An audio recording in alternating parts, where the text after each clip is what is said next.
to the regular Bellevue City Council meeting for December 7th, 2020.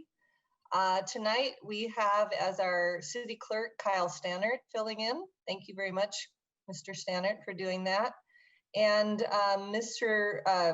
Council members, John Stokes is unavailable tonight and will not be attending. So I think Deputy Mayor, you have a motion for an excused absence. Certainly, Mayor. I move to approve an excused absent for Council Member Stokes, who is unable to attend tonight's meeting.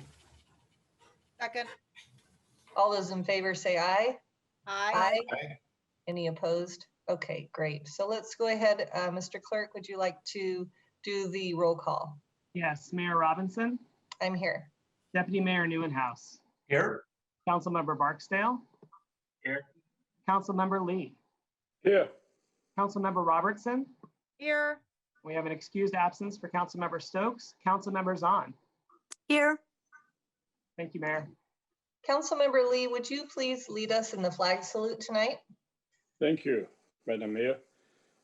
I pledge allegiance to the flag of the United States of America and the flag which stands one nation under God, indivisible, with liberty and justice for all.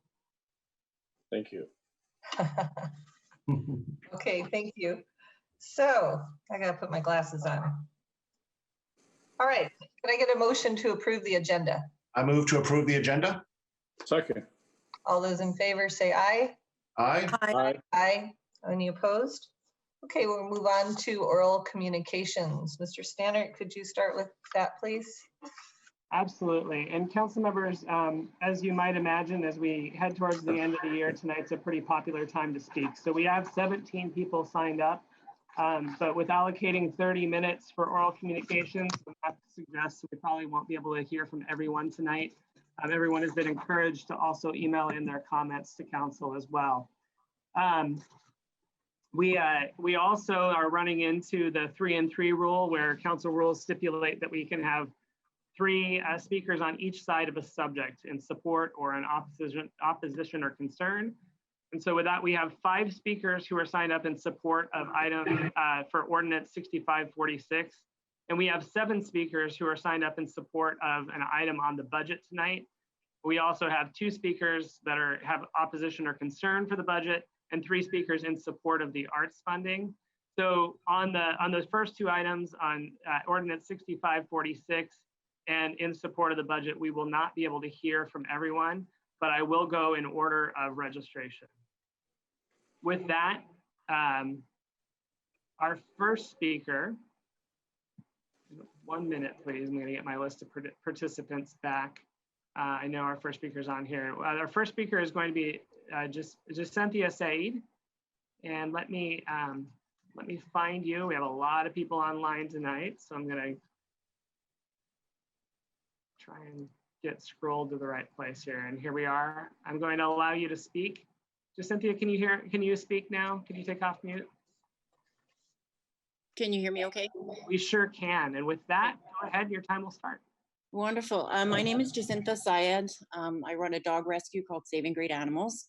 In April of this year, we rescued a dog that had been very neglected by its former owners. He's doing very well at the moment, but we felt very strongly that his former owners needed to be held accountable for their actions. Regional Animal Control Services served them with a $500 violation, which the former owner then contested. The case was sent to the Office of the Hearing Examiner, and unfortunately, shockingly, we received an order of dismissal based on a technicality related to the jurisdiction of the Hearing Examiner's office to hear these types of cases. The essential problem seems to be, and I can read this from the order of dismissal. It says, in 2016, we, the examiner, replaced the board as the sole county administrative tribunal with jurisdiction to hear animal services related appeals. Any appeal filed with the board after that point would have been a dead end, as the board no longer had authority to hear any animal related cases. In 2017, Bellevue and King County executed an amended interlocal agreement that recognized us as the administrative tribunal for animal-related cases and required Bellevue to update its code to reflect this change. However, Bellevue has not amended its code. The current version still designates the board as the relevant tribunal. So because the city code is not up to date, there is effectively no way to enforce any animal-related violations in Bellevue. It seems self-evident to me that anyone who mistreats an animal or anyone who violates other animal-related laws in the city of Bellevue must be held accountable. But without the proper process in place to hear these cases, animal owners are essentially being given free rein to break the law without care or consequence. We hope that you recognize the importance and the urgency of this matter and amend the city code immediately. Thank you.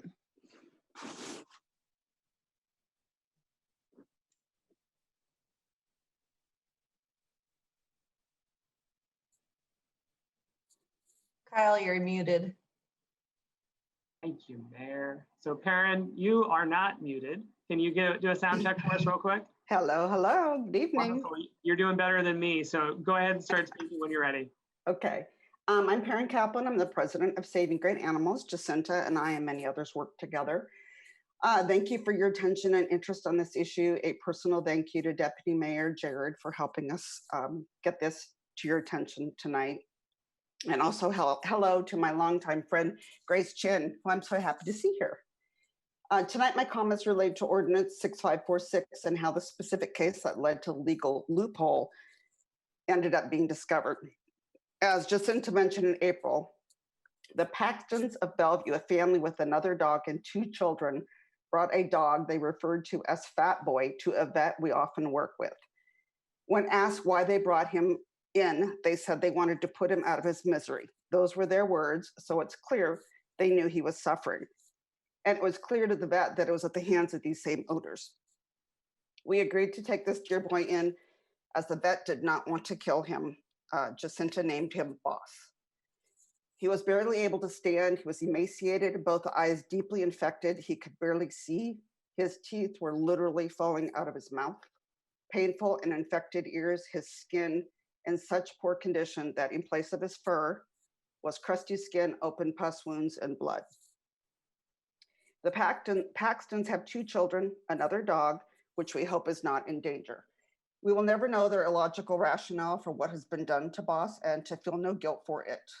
They are also now teaching their kids how to treat animals, which is so very wrong.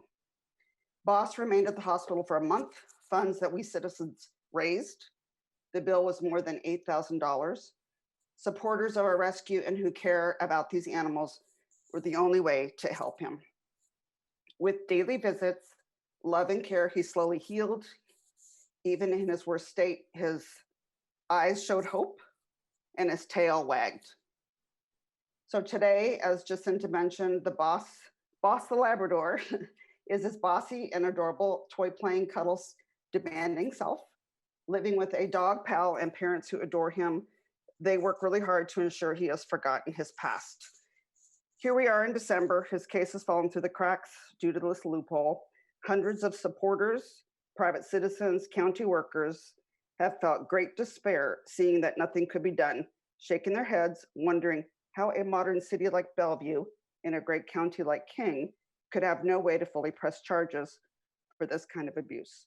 I share the case of Boss today because his story is of, we are sure, hundreds of other dogs, cats, other animals that suffer at the hands of irresponsible and cruel humans. As a dog rescue, we exist to help these animals. We are grateful that the vet called us so that we could help at least one. Thank you. Our next speaker is Paul Bruno. Paul, you should be able to, you should be unmuted. Can you go ahead and do a mic check for us? Yes, I can hear you. Can you hear? Yes, we can. So whenever you're ready, go ahead and start. Hello, Mayor Robinson and City Council members. Thank you for the opportunity to comment this evening. My name is Paul Bruno, and I live at 369 101st Avenue Southeast in Bellevue. I'm speaking on behalf of the Bellevue People for Climate Action Group, regarding the city manager's proposed biennium allocation of $300,000 for implementation of the Environmental Stewardship Plan, or ESI. While that seems like a large amount, we believe an additional $200,000 is needed for a total of $500,000 to give the plan a strong start in 2021 and 2022. We must be sure to meet the council's commitment to cut citywide greenhouse gas emissions 50% by the year 2030, as leading scientists have urged us to do. Here's what we recommend the total $500,000 biennium allocation be for. First, hiring more expert help, either staff or consultants, to do the following. Add more impactful actions, such as those listed in the building section of the Climate Action Priorities Workbook prepared by the People for Climate Action. Schedule and implement highly impactful climate actions in 2021 and 22, such as benchmarking energy usage in buildings and setting performance standards for existing buildings, which account for half of Bellevue's greenhouse gas emissions. Next, implement a comprehensive city staff sustainability training program, building on ideas already found in the draft ESP update. Develop specific climate action policy statements with each city government department.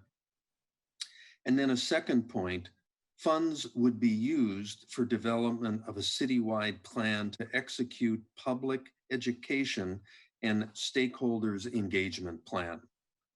These would occur through webinars, presentations to business and public interest groups, an ongoing column in the It's Your City publications, news briefings, and a wide variety of other formats. We urge you to add $200,000 to the proposed $300,000 allocation over the next biennium for a successful launch of the Environmental Stewardship Plan. And finally, please remember, People for Climate Action of Bellevue stands ready to help implement that plan without cost to the city. Thank you for your time.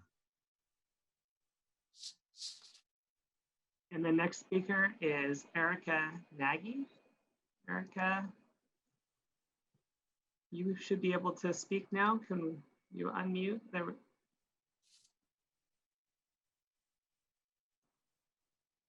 You can unmute. Can you guys hear me okay? There we go. Got it. All Yes. right. So when you're ready, your time will be starting.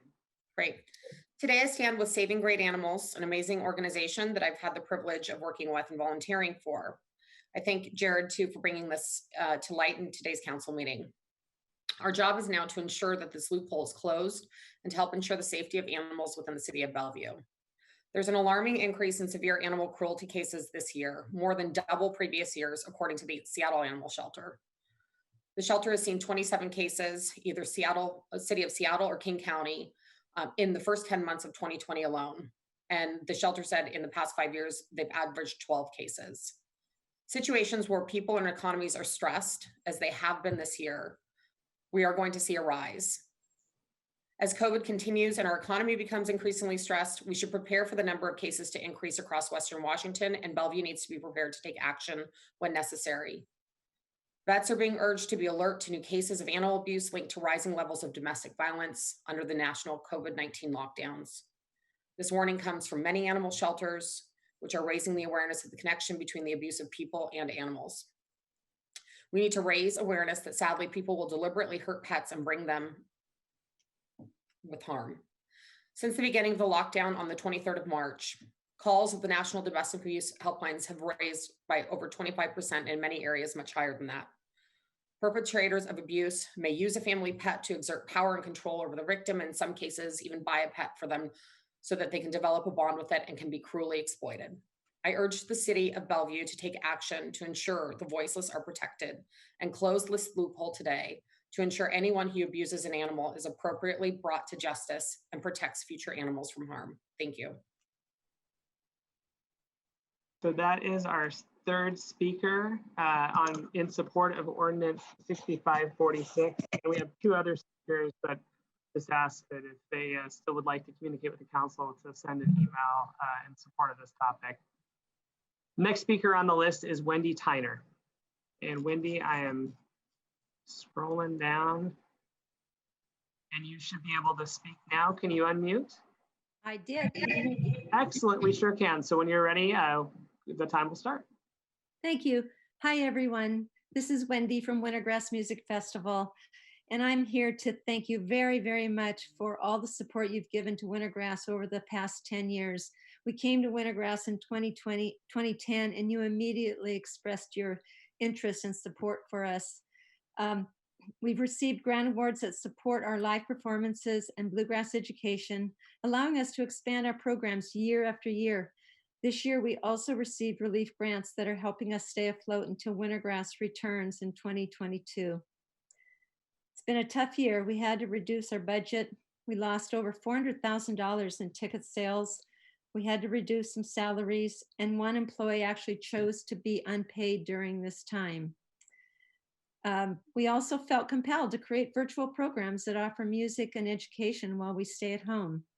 So to weather the storm, Wintergrass created a monthly variety program called Pocket Grass, basically a bluegrass show that fits in your pocket. It's free to everyone who comes to the Wintergrass YouTube Pocket Grass station, and it features local and national bluegrass musicians and Aunt Mama from KBCS, who's a storyteller, magic, a bluegrass instrument lesson, all around a theme of food. It's very different from Wintergrass, but it's also unique to Wintergrass in that it's just novel and innovative and progressive. This event on Thursday night will have Grammy Award-winning artist Lori Lewis perform, along with some of our regional folks, including Ben Hunter and Reggie Garrett. We're very grateful to you for Pocket Grass, but even more grateful that you are supporting our new bluegrass education programs. They're free to all students. There's one called the Wintergrass Youth Academy Club with Mr. Joe, and the Youth Orchestra, which is for high school students. And we are partnering with SPU's orchestra so that our high school students can perform along with the college students. We're not out of the woods, but we are inching along and you're helping us. You know, in past years, we have brought 12 to 14,000 people to Bellevue who've stayed 4 days or more. We've yielded over $3 million in local business sales, according to our Visit Bellevue Economic Impact Report. There is light at the end of the Bluegrass Tunnel. We hope to be back and we plan to be back. So thank you again for everything you've done for us. It's much appreciated by everyone from our board, staff, and 300 volunteers and all the festival goers who love Bellevue. So I hope you and your family are staying healthy, physically and emotionally. We do welcome the day when we can once again share your company in person. Thank you. All right, and our next speaker is Kathleen O'Shea. Good evening. Good evening, Kathy. And when you're ready, your time will start. Okay. Good evening, Mayor Robinson, Deputy Mayor Newenhouse, and council members. I'm Kathy O'Shea, and I live in Newport Hills. My family has had the pleasure of residing in Bellevue for the past 29 years. I'm excited to speak to you tonight on behalf of the League of Women Voters of Seattle-King County. I participate on the League's Environmental Committee, which is working with cities in King County to implement the Climate Action Toolkit, an effort spearheaded by King County. The League is particularly interested in making this effort an equitable and democratic public action with full engagement of the community. I was proud to see that Bellevue has already started this process and look forward to adoption of the 2020 Environmental Stewardship Plan. The goals are strong. Reaching them is going to take an incredible amount of work. To reach the goals stated in the Environmental Stewardship Plan will take the effort of everyone, residents, businesses, and those who work in Bellevue. Each one of us needs to identify our own personal goals for reducing our carbon footprint. It could be putting in solar panels, moving to renewable electric energy to heat our homes and businesses, biking to work, or planting trees. To reach the plan goals, we need a strong and ongoing public engagement to get there. How does each person get engaged? What are the tools? How do we start looking at our energy use differently? This public conversation, like Bellevue's Diversity Advantage Plan or Shoreline's Climate Challenge, is critical in educating and motivating the Bellevue public to rethink their use of environmental resources. Therefore, we encourage you to increase funding to aggressively implement the Environmental Stewardship Plan by approving Budget Amendment number 3 and raising the funding to $500,000. Developing this public engagement plan is not insignificant and requires resources to implement in an effective way. The League is also offering my volunteer guidance and support to help broaden your environmental implementation through democratic, equitable public engagement. Thank you for your time tonight, and thank you for your public service. Thank you. And so, council members, that was the second speaker who signed up to speak in support of the budget. Our next speaker is Burt, who will be the second speaker in support of arts funding as articulated in 5B. And I'm just scrolling really quick, so hold on a second. And Putter, you should be able to unmute yourself now. Can you give that a shot? I can, thank you. Perfect, we can hear you. When you're ready, your time will start. Thank you. Thank you, Bellevue City Council. My name is Burt, and I'm president and CEO of Kids Quest Children's Museum. Along with many nonprofit educational focused and arts and cultural organizations, we closed the doors to our building on March 13th. But we got right to work in figuring out how we could support children and families in our community at this time. We are committed to finding new and imaginative ways to bring needed play, learning, and joy to the children and parents of our community. I am especially proud of the impact we have had and the partnerships we have formed in our Kids Quest and Bellevue community. Families have faced and continue to face incredibly difficult challenges during the COVID-19 pandemic. These challenges have brought us all closer together as a community in collaboration with our partners in early childhood education, human services. We've been able to listen and identify even more gaps than before. This led to projects like our remote learning kits, which provided underserved families the much needed physical materials that promote open-ended learning without the need for virtual access. Much of this was made possible because of your support. The city also got right to work and has supported so many great organizations serving the East Side. I want to thank you on behalf of Kids Quest Children's Museum for your financial support and your leadership. I have personally reached out to many of you, and you have always been there for me and for the museum. Thank you for your support of the arts, and I strongly encourage you, as I do every year, to increase the level of funding to these incredible organizations that serve the East Side. Thank you all. I really appreciate you. The next speaker is Barbara Chevalier, signed up to speak in opposition or concern about the budget. Barbara, can you unmute? I can. Perfect, we can hear you. And so when you're ready, go ahead and start speaking and the timer will start. Okay, perfect. So good evening, everybody. I'm speaking today on behalf of 300 Trees, which is a new tree planting nonprofit whom I introduced you a few weeks ago. And I'm speaking in support of increased funding for and bold implementation of the Environmental Stewardship Plan update. We strongly support Amendment number 3 and thank Council Members on for its introduction. Now, I want to take a little bit of time to step back from the details and proposals and all the specific requests to just remember why this matters. Action to reduce carbon emissions is not just another thing for the city to manage. It's not like traffic or economic development or arts funding or even social services. We only have one planet. Right? There's one place where all of our children, our grandchildren can live. And carbon emissions are changing it beyond recognition, potentially beyond the bounds of human thriving. If we fail to ensure that this planet continues to support human life, nothing else matters. There's no other Earth, no second chance, nowhere else for us to go. And frankly, we're running out of time. Beyond that, though, there's also so much potential and so much to gain in moving away from a fossil fueled existence. We have cleaner water, clearer skies, more snow, cheaper energy. You could easily see a world with fewer emissions that has less traffic, less noise, more nature, more trees, and more energy independence. We can have a bustling economy, a mobile population, and a sustainable existence. And I think it's worth asking what that is worth. And I think if you think about it, an extra $200,000 is a drop in the bucket. So thank you in advance for approving Budget Amendment 3 and laying a foundation for the future thriving of Bellevue and all of its residents. And Mayor, as I go to the next speaker, I'll just acknowledge that it's hard to differentiate between support and opposition and concern on the budget tonight.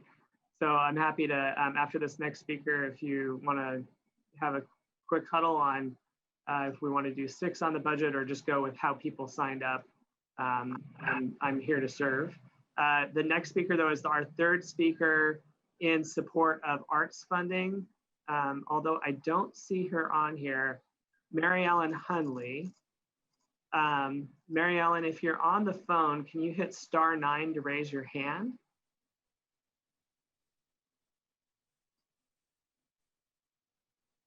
All right, I don't see Mary Ellen. Kyle, what if we were to divvy it up with the different amendments? That you could have 3 speak for or against a particular amendment. We can try to. I don't have on the sign-up sheet which area of the budget people would like to speak, but we can certainly track it that way. Yeah. And with that, we've heard 2 areas about environmental stewardship funding increase. So I'm happy to look at that. If we're going in that direction, then our next speaker is. It looks like Otella Baraboy, and I apologize in advance, but I'm going to allow you to speak. Can you unmute? Yes. Perfect. When you're hear me? ready, the time will start. Okay. Honorable City Council of Bellevue and everyone present, thank you for allowing me to speak on behalf of my organization, the American Romanian Cultural Society, and on behalf of the Romanian community in Washington State. That amounts to around 20,000 people. I'm also the Vice President of the Ethnic Heritage Council and honored to represent them tonight as well, in support of the construction of a cross-cultural center in Bellevue. I will begin with my personal story. I came here from Romania 20 years ago because my husband got a job at Microsoft. We were both in our early 20s. We are now American citizens, and our 2 boys were born here. For those who don't know, Romanians were at some point the 4th largest ethnic group at Microsoft, after the Indians, Russians, and the Chinese. I witnessed generations of software engineers leaving Romania to come here and search for a better life. Our community is proud to have contributed to the prosperity of the state, not only with engineers, but also with doctors, teachers, caregivers, builders, and many other professions. I'm also grateful for the life lessons I have received here as an immigrant, coming from a former communist country. If you don't like the status quo, change it. This is why I'm here tonight. This is why in 2013, we founded the American Romanian Cultural Society, an organization that gives a voice to what at that point was an underserved Romanian community. It has been a very bumpy road with lack of funds and space for our cultural events and community-based school.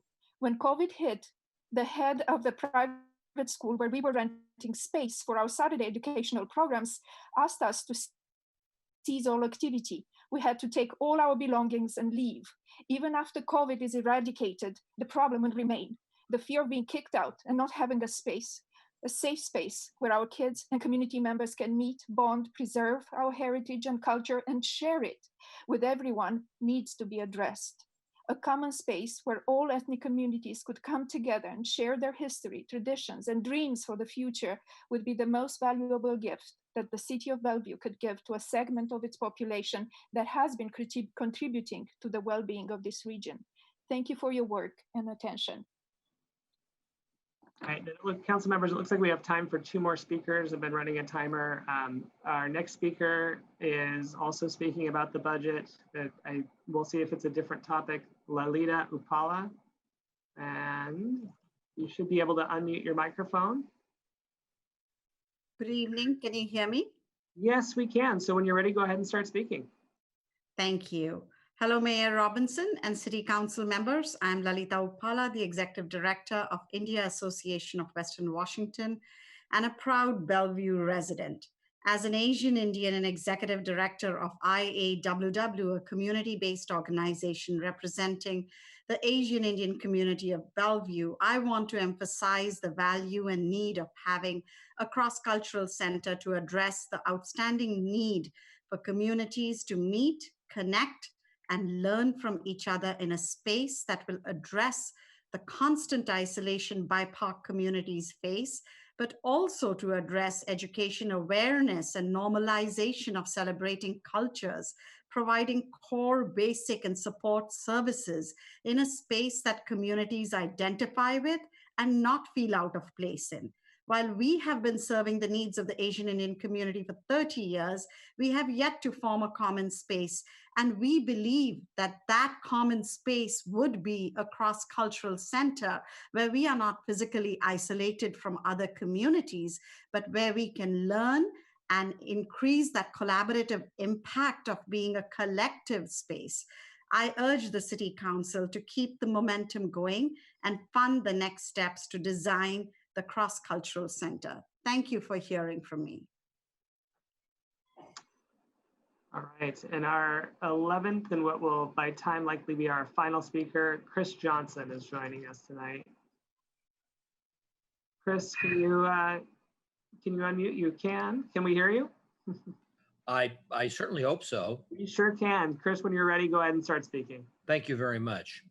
Mayor Robinson, Deputy Mayor Neuenhuis, and council members. For the record, Chris Johnson with the Bellevue Chamber of Commerce, 3301 12th Northeast, Suite 100, Bellevue, 98004.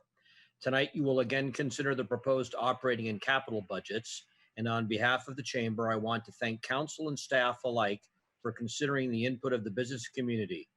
We believe the budget before you is both prudent and responsible and preserves our core services while preparing for Bellevue's future growth. While budgets are about looking forward, we want to thank you for working closely with the business community this past year to keep Bellevue safe and to help businesses keep their doors open. In particular, we thank Jesse Canedo and the Economic Development team for their constant outreach and partnership in preparing for our economic recovery, including the East Side Together campaign. We also thank Deputy Mayor Neuenhuis for his kind remarks 2 weeks ago regarding the role the Chamber and the BDA have played in keeping Bellevue strong. The Chamber is proud of its community building efforts this year, including taking delivery of over 500,000 masks and over 500,000 hand sanitizers from King County and coordinating distribution to businesses across the East Side. Here in Bellevue, we've provided PPE to over 1,200 businesses, and in partnership with you, 63,000 masks directly to Bellevue residents. However, this year has not been without its challenges for us.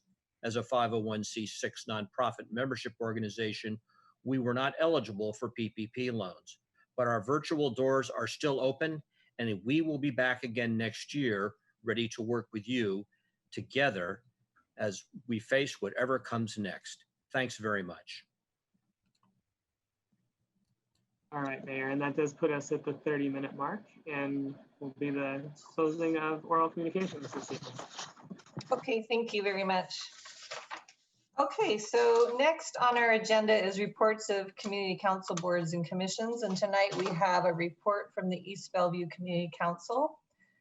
Chair Betsy Hummer, as well as Councilmember Ross Gooding are here to present this evening. And with that, I will turn it over to Chair Hummer. Thank you very much, Mayor Robinson. like to say good evening, Mayor Robinson, Deputy Mayor Neuenhouse, and council members. I am Betsy Hummer, Chair of the East Bellevue Community Council, and I'm joined tonight with EBCC Vice Chair Ross Gooding. Ross? Thank you.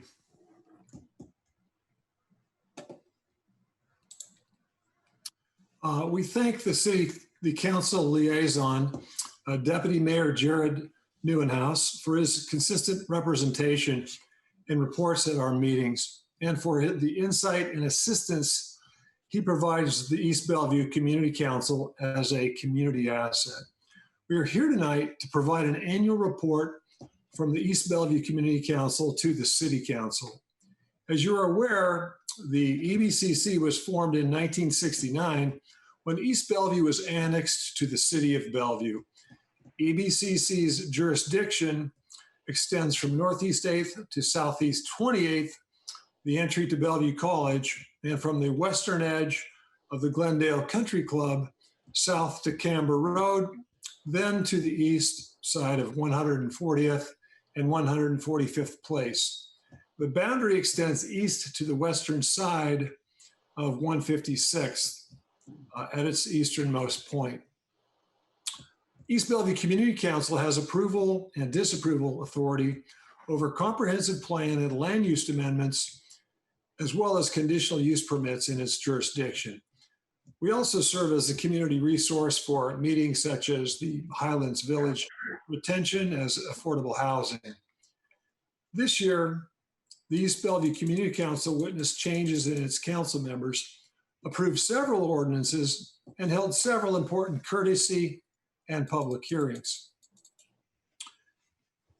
The EBCC was sorry to see the resignation of Vice Chair Stephanie Walter. Ms. Walter provided strong questioning presence and helped bring focus to the East Bellevue Community Council meetings. Ms. Walter spearheaded the single-family home rental ordinance in 2013, graduated from the Bellevue Essentials in 2014, served on the Planning Commission, and won election to the EBCC in 2018. Ron Epstein, a Franklin High attendee and a 20-year East Bellevue resident, was appointed to replace Ms. Walter. From a qualified applicant pool, Mr. Epstein was found by the EBCC to be most aware of our role in the community and has hit the ground running. This year, EBCC approved 3 land use code ordinances and 1 conditional use permit. Rebuilding the property at the Bellwood Elementary School site to house the Puesta del Sol Choice School program within the Bellevue School District elicited a great response from the community.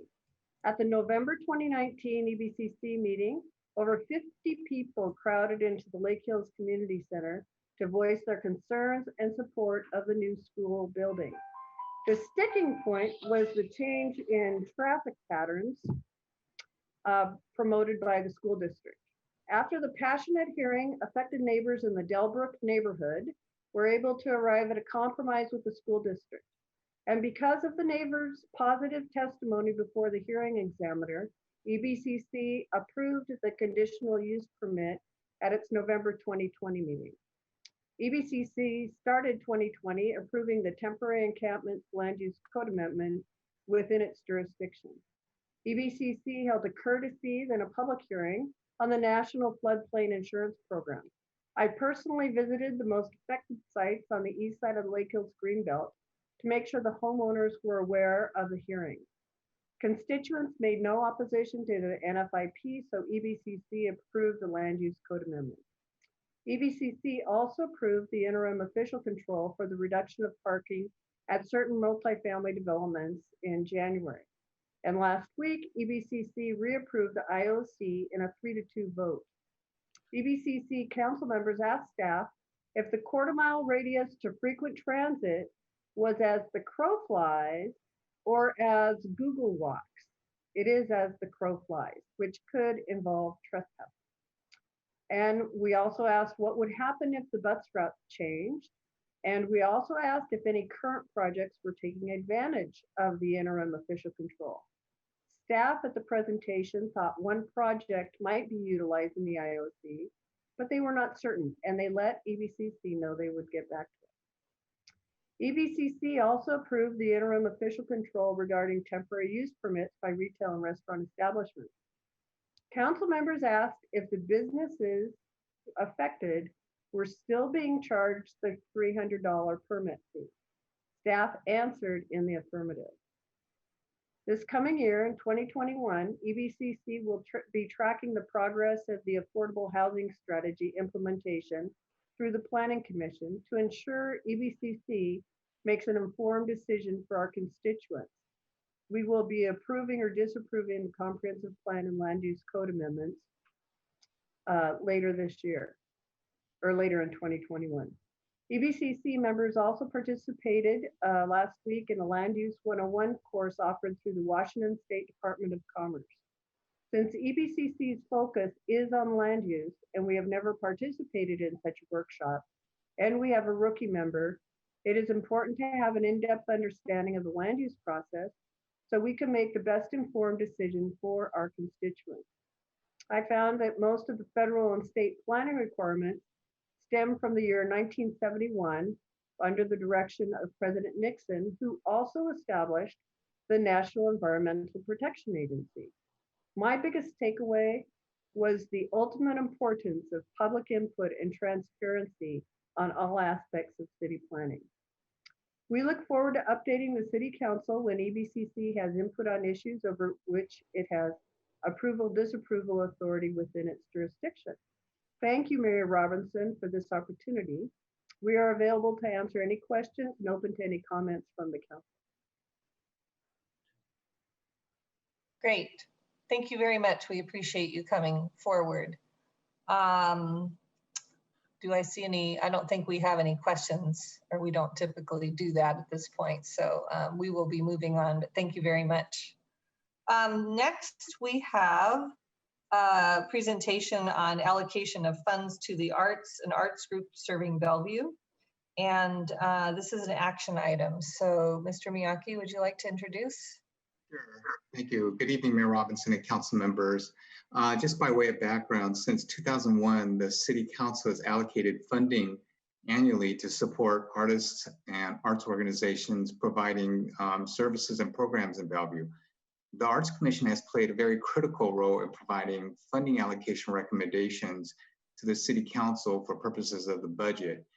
Joining us this evening are Scott McDonald, our Arts Community Manager, as well as Philip Malkin, our Chair of our Arts Commission, to provide the Council with their 2021 funding recommendation. This evening, staff is seeking Council's feedback and approve the Arts Commission's recommendations. With that, I'll turn it over to Scott. Scott. Great. Can everyone see the full screen presentation? Okay.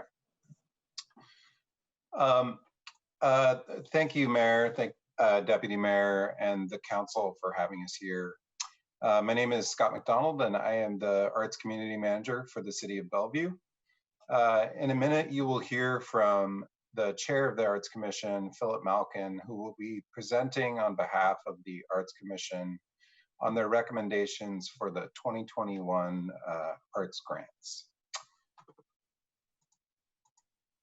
We will be seeking a motion to approve the Arts Commission's recommendations from the Council on the allocations for the Eastside Arts Partnership, Special Projects, and Power Up Bellevue grants. And we will also be seeking direction to proceed with implementation of those grants. Tonight, we will be providing you with an overview of the grants program, plus some information about 2020 grants, and wrapping up with a brief summary of the 2021 recommended grants, including information about the public benefit of these grants. And with that, I would like to introduce our esteemed chair, Philip Malkin, Chair of the Arts Commission, who will lead us through the remainder of the presentation. Thank you. Thank you, Mayor, Deputy Mayor, and Council for having us here today. We have 3 grant programs Eastside Arts Grant, Power Up Grants, and Special Project Grants. Our largest program is the EAP with 2 funding levels that provide support to our arts and cultural nonprofits. Power Up provides 3 grants to organizations seeking capacity building, and Special Projects provides grants to artists, arts organizations for new art projects. Next slide, please. We recognize that this year has been the one of the hardest of many for many organizations and individuals. COVID-19 has had tremendous impacts on arts and culture in Bellevue. Many organizations this year struggled to maintain the estimated 2020 level of service. That said, many organizations quickly transitioned to providing virtual content during the onset of the pandemic. The success of these virtual galas, performances, and workshops have in some cases exceeded the numbers that would be typical for in-person events. 2021 bring many unknowns for our art. One more statement if you can go back, please. 2021 brings many unknowns for our arts and cultural partners. When examining the proposals from this year's applicant pool, we see a great deal of creativity and innovation in serving Bellevue's community. Next slide, please. This year, we had a very similar process as previous years. After the guidelines were approved, the guidelines were posted on our website, and then the grant portal opened at the end of August. This year, we received 42 applications, 13 of which were new applicants. Last month, our allocations committee, which comprised of 2 arts commissioners and 2 outside community members, scored each application and made recommendations for funding. The criteria for funding and the recommendations can be found in the packet before you. These recommendations were approved by the Arts Commission and now, if approved by Council, will be announced to applicants and monitored by staff throughout the next year. Next slide, please. The budget for 2021 is $145,000, which is the same as last year and consistent as the previous 2 decades. $15,000 of the $145,000 has been granted by for Culture. This coming year, the Allocations Committee and Arts Commission have chosen to fund 32 Eastside Arts Partnerships, 3 Power Up Bellevue grants, and 10 Special Project grants. It is also worth noting that the unmet needs that we were not able to fund were an additional $135,000, which doesn't represent the total need by the arts and culture community resulting from the COVID shutdown, which we assume is much greater. The committee reviewed the allocation criteria and made recommendations. These recommendations are also in your packet. We also provided support through our cultural liaison in 5 languages. These recommendations have been approved by the Arts Commission. Next slide. Artisan art groups funded by the city will serve over 1.2 million residents and visitors in 2021 in person and virtual programs, performances, cultural festivals, and arts education. City support will ensure over 500,000 people have access to these opportunities through free or reduced admissions. An additional 10,000 youth will be provided with scholarships to participate in arts education programs. Overall, grantees will offer programs designed to increase access for people with disabilities, disadvantaged youth or seniors, low-income people, limited English-speaking people, and historically disadvantaged minorities. These arts and cultural organizations and projects will also support higher levels of creative civic engagement. An estimated 2,400 artists and 5,700 volunteers will have the opportunity to contribute their creative talents to Bellevue in 2021. It is important to note, these grants support the recently passed Economic Development Plan. Next slide, please. The Arts Commission recommends that Council approve these important art and cultural grant allocations. Thank you for your time and consideration. We are happy to answer any questions. Thank you very much for that presentation, Chair Malkin. Let's get a motion to discuss this. Deputy Mayor. Yeah, certainly, Mayor. I move to approve the Arts Commission recommendations for 2021 East Side Arts Partnerships, special projects, and Power Up allocations. I'll second. Okay, and so I'll open this up for discussion and we can ask any questions of staff during this time if we want as well. So questions or comments. Would you like to raise your hands if you have a question or comment, and I will call on you. I can see you all. Councilmember Zahn. Yes, thank you very much for the presentation. I can only imagine how hard it is to look at that level of application need and only be able to fund 54% of the requests, and just the tough choices that you had to make in order to make that determination. I was curious about, it looks like in the grant applications, there is the requested amount and the operating budget. So did the operating budget play, what kind of a role did it play in determining what percentage these organizations might get? Because it looks like there were some that were funded at the 70% level and some only at the 10%. So the low dollar amount grants, were they, I just wanted to understand a bit more about that. I'm happy to answer that question, Philip, if you'd Sure. like. So the operating budget really just played into whether they were considered a pro partner or a community partner. Typically, pro partners are organizations with operating budgets over 200,000. Although, if you do have paid staff, you can apply for the larger within the larger category.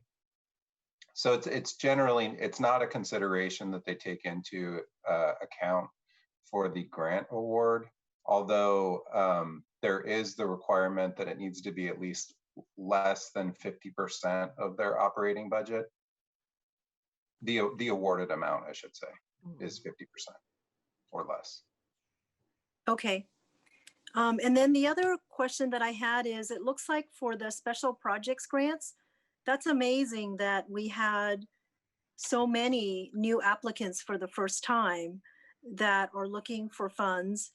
And yet I can see that, you know, we have limited funds. So a lot of these are not able to be funded for a very large amount.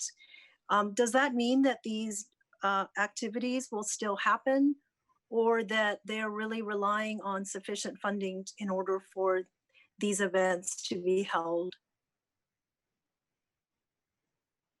Do we know? We do. So they're funded. I believe the allocations committee wanted to spread the funding as wide as possible and try to help sponsor as much activity as possible. So there were organizations that with tighter without that approach that maybe wouldn't get funding, but a lot of those organizations are really at the community level. And so the allocations committee thought it was important to provide funding. If an organization isn't able to provide the event that they sign up for through the grant, then they are not able to bill for it. So if as an example, Eastside Jazz Club, which has offered an event in Bellevue for a long time, they got $750. If they don't hold their event that they say they're going to, they're not able to invoice for that. People, I'm in the middle of a budget hearing. Okay. Does that answer your question, council member? Okay, so what I hear is that for those where they may be looking for a lot more funding, that if the event doesn't happen, then that money would not be granted to them. That's and correct. then actually leads to a follow-up question, which is, does that money then, is that an opportunity for that money to go to another organization, or does that just mean that we will have some grant funds that will just not be spent? As it's currently set up within the schedule, we find out, or organizations have until November 30th to let us know if they're going to fulfill their grant or not. That in years past, that hasn't been a major issue for almost all proposals. There are occasional ones by often like single artists that are trying to go about a project, and then as soon as they get into the complexities of the project, they decide they're going to move on. But that's very rare typically. For 2020, that we were in a different situation where a number of organizations weren't able to fulfill their projects that they had proposed, beyond just moving it to an online. And that's a situation where we have just a few weeks to try to scramble to get funding out. So I think as we go forward, we're going to be looking at changing the timeline to allow for that redistribution of grant dollars. That would be great. Thank you very much. I know it's a really tough time for the arts. Thank you. So I'm going to go ahead and make a comment here. Oh, I see Deputy Mayor Wood. Would you like to go ahead, Deputy Mayor? Oh, okay, thank you, Mayor. Yeah, just quickly, and first of all, Philip and Scott, thanks for the presentation tonight. But I just wanted to take a moment to actually put out a plea to the public because, you know, a lot of these organizations, as you rightly pointed out, are struggling and struggling significantly. And some of them might not be around next year or the year after that. So anyone listening or watching tonight, if you care about the arts in Bellevue, just like we care about restaurants and small businesses, et cetera, if you can, please support these art organizations, be it jazz, ballet, sculpture, whatever it might be. If you can, please support them in any possible way that you can so that we can ensure that we have a healthy arts community going forward once we can get past the pandemic. Thank you. So I'm just gonna say, it's just woefully low budget for any year, whether it's a pandemic year or a normal year. And it's just obvious that we have all these incredible art organizations. Otherwise, you wouldn't be trying to fund them all. So they're all deserving, but you just don't have enough money to go around. And nobody has become more aware of the arts and the value in our city than during this pandemic when we don't have a whole lot else going on. And just, you know, the opportunity to hear good music or to see a beautiful sculpture, or, you know, just to have that moment where it hits your artistic side and you're inspired or comforted or whatever it does for you. You know, it's always important, but I don't think noticed it as much before like we do now. And so I'm really interested. I know that Councilmember Lee and Councilmember Stokes, I see your hands, Councilmember Lee. Councilmember Stokes were in discussions on how to start inspiring a public-private partnership for the arts. And I would really like to see you all come back to us maybe at the biennium with an idea of how we might increase funding to the arts, because this is just not adequate for a city like ours, and especially of our size, and a city that appreciates the arts as much as we do. And there's so much to choose from here. We're very lucky that way. But as Deputy Mayor said, it won't be around if we can't fund it.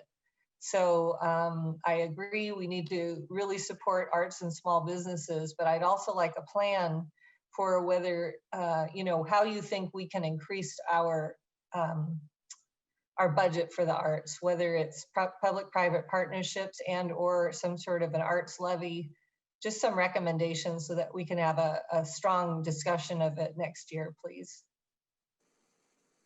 All right, Councilmember Lee. Thank you, Madam Mayor. I seconded the motion because I really believe that this is important. You know, we have a community that has from all over the world, multicultural, and we recognize that. As a result, I think our economic development plan, you know, is included and talk about in our economic development plan philosophy that arts and culture is a very important piece of economic development because reflected, you know, our community, our people, our, you know, livelihood. And, you know, so I think it's very important. And as already mentioned, it's so unfortunate that, you know, there's a lot of demands because we do have a lot of talents here. I don't know whether people recognize it. Some of the talents we have is just good as the talents back in their home country, because the cream of the crop sometimes tend to come to the United States. we our country attract the families, like to come to the United States. So they're all here, and they all want to contribute. They want to enjoy and participate. These things need to be shared with everybody.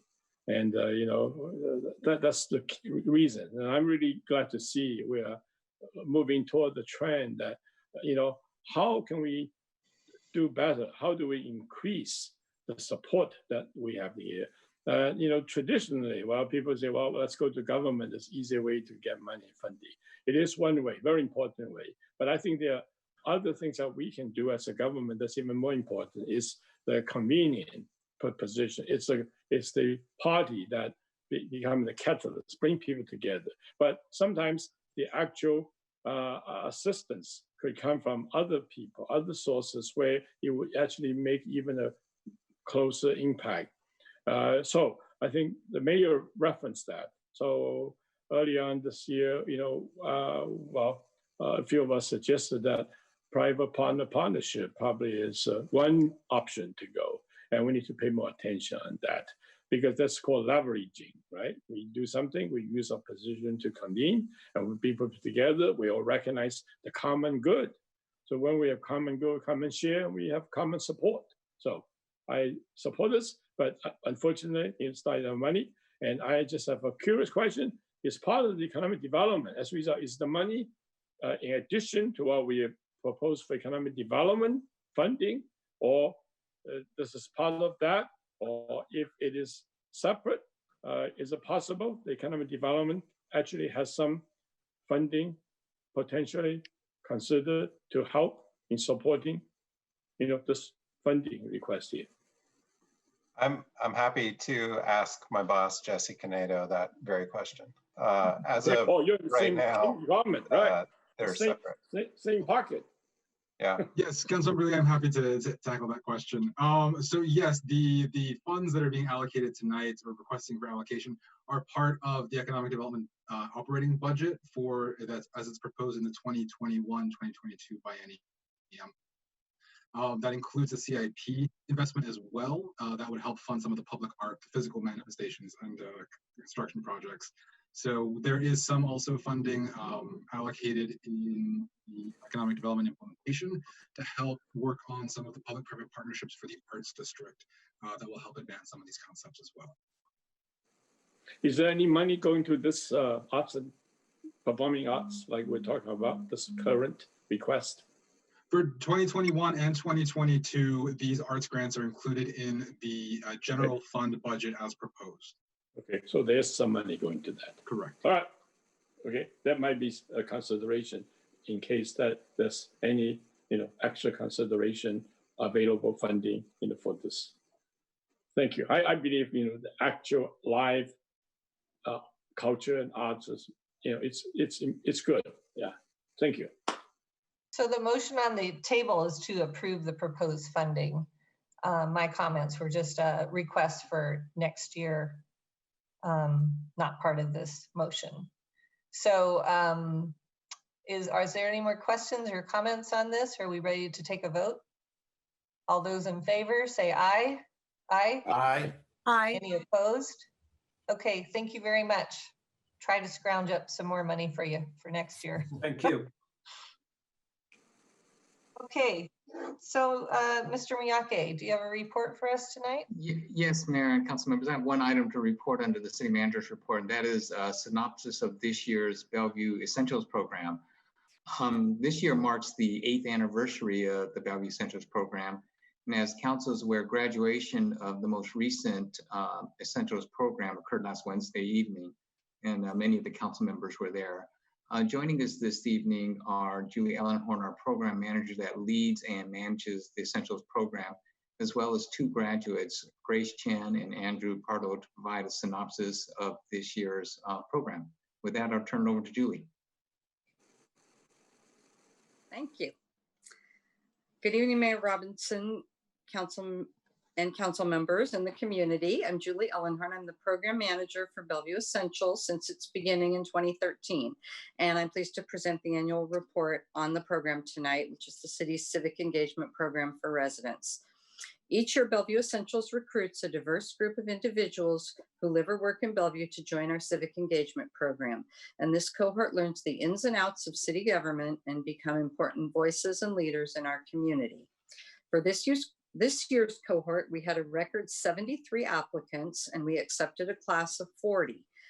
Usually we have a class of about 35, but with COVID and being virtual this year, we thought we'd have some attrition, but I'm pleased to report there was no attrition and nearly perfect attendance. So we graduated all 40 this year. This group represented 15 neighborhood areas. 39% of the group were born outside of the United States. They ranged in age from the 20s to the 70s and were from varied professions and many life experiences. As I said, due to COVID-19, this year's curriculum was delivered primarily in a virtual format.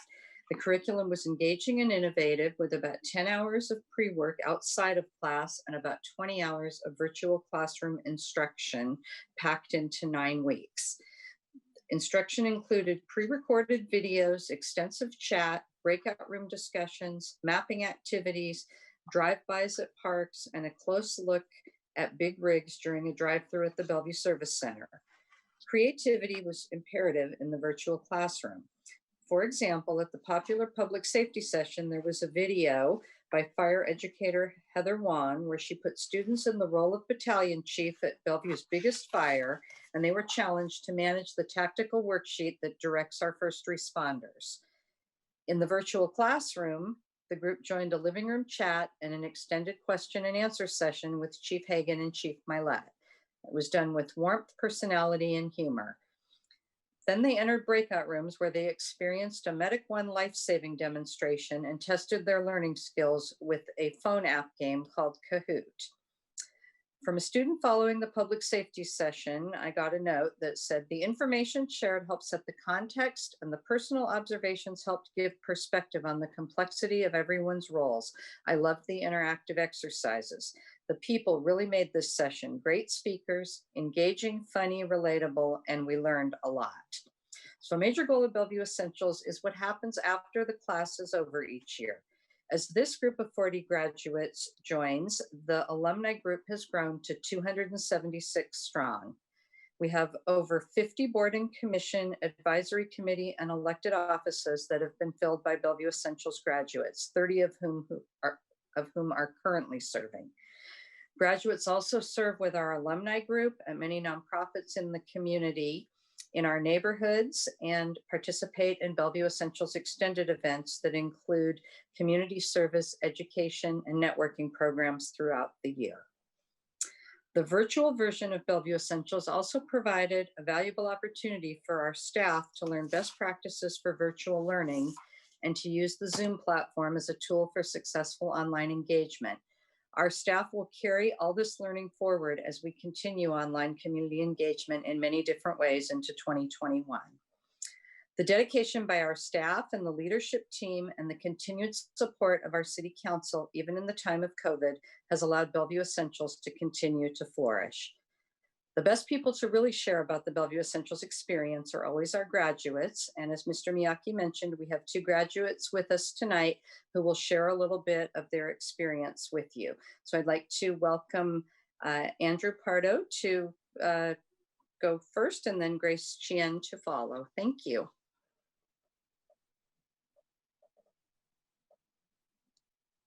Hi, I assume you can hear me. Yes, we can. I want to thank council for offering this view into how our city works. We all learned a lot about the city, and I'm sure that we're all more engaged citizens after having spent this time with our fellow citizens, council members, and city staff. I personally joined this class for the opportunity to broaden my perspective. While I've served on a citizens advisory committee, and I'm fairly engaged on many issues, I learned a lot about topics in this class that I had never previously considered. The city does a lot, and the breadth of the city's work was made clear in this class. Students came from a variety of backgrounds and levels of experience with local government. Hearing these other students' points of view, across so many topics was quite enlightening. This group represents a cross-section of Bellevue that is engaged and invested in the city. Other venues, such as the open houses at City Hall or community discussions on social media, don't usually offer the same collective creativity and energy that this class encouraged. Grace and I invited our fellow students to provide feedback for us to convey to the council. The overwhelming response was an expression of thanks to Julie, Mark, Ashley, and the outreach team, our council members and speakers, for making this program possible. You did an outstanding job, especially given this year's constraints. We didn't have the chance to form face-to-face relationship with our classmates, but holding virtual dinners before each class gave us the opportunity to get to know each other just a little better. We appreciate the investment that the city makes in this course, and we thank everyone who made it possible.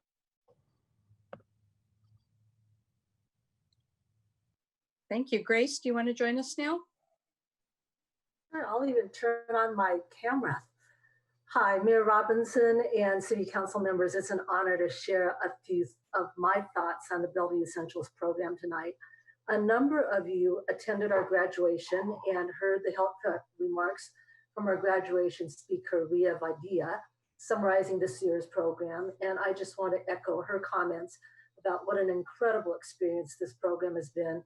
And again, give a shout out to the program staff. They really are an incredible group of folks. Julie, Mark, Ashley, Teresa, and Carol. You've already heard about their creativity, but it's really their leadership that made this program a success. We learned a lot, we were inspired, and we leave even more committed to Bellevue and its well-being. I also want to commend the leadership and the foresight of city leaders for continuing to make an investment in the Bellevue Essentials program. Too many cities have fallen into a mode of government as service dispenser or government as regulator, with community members as service recipients and those who are regulated. But it's through Bellevue Essentials that you're not only sharing knowledge with the community on how government runs, but inviting the community to apply the knowledge gained to work in partnership with you to make it run better. You have nurtured an intentional city culture that values this partnership, which fosters an environment in which civic engagement can thrive. Government, its processes and inner workings are not intuitive, but Bellevue Essentials takes away that opaqueness. Students in schools may learn a bit more about the Constitution and the 3 branches of government, but municipal governance is very different, yet it's literally the one that hits closest to home. Leslie Geller, one of my classmates, used the word humbled to learn how much the city does that affects her daily life. And another classmate, Daniel Crowder, shared, "I wish others could see how much the city cares." As this city continues to grow, it's even more important to nurture a culture that invites all those who live and work in Bellevue to be invested in this community and to take part in shaping its future. I applied to Bellevue Essentials because as a relatively new resident, I wanted to figure out how to best engage in this community. Bellevue Essentials has given me the insights on how to do that. So my thanks to all of you, and I encourage your continued investment and outreach to foster citizen engagement through programs like Bellevue Essentials, Welcome to Bellevue, and others that are offered through the city. Thank you. Thank you, Grace. And I am happy to take any questions that council members might have. Councilmember Lee. Thank you, Madam Mayor. I'd like to make a quick remark, especially to Grace Chan. We are old family friends. She may just be a new Bellevue resident, but her family, she grew up in Bellevue. And so her mother, her parents has always lived on the east side and in Bellevue. And so I want to welcome back. And now she's discovering Bellevue through a different lens. And I think we definitely look forward to having her to be a very productive individual for the city of Bellevue. And I don't know whether she remembers, we were post couple in a Seattle City Light poster many years ago. We are pretend family. So very interesting. So welcome back and nice to have you back. Thank you, Councilmember Lee. And this program, I know we're all a huge fan of it, Julie. So thank you so much for yours and staff's work on it, and may it continue for a long time. Thank you. Okay, we have the consent calendar ahead of us. Do I have a motion to approve that? I move to approve the consent calendar. I'll second. Second. All those in favor say aye. Aye. Aye. Great. Okay, we're moving on at a good pace here, but we have a big item in front of us. So I'd like to give us a little break if I could. So it's about 7:20 and I think we should get back at 7:30. So I will see you all then.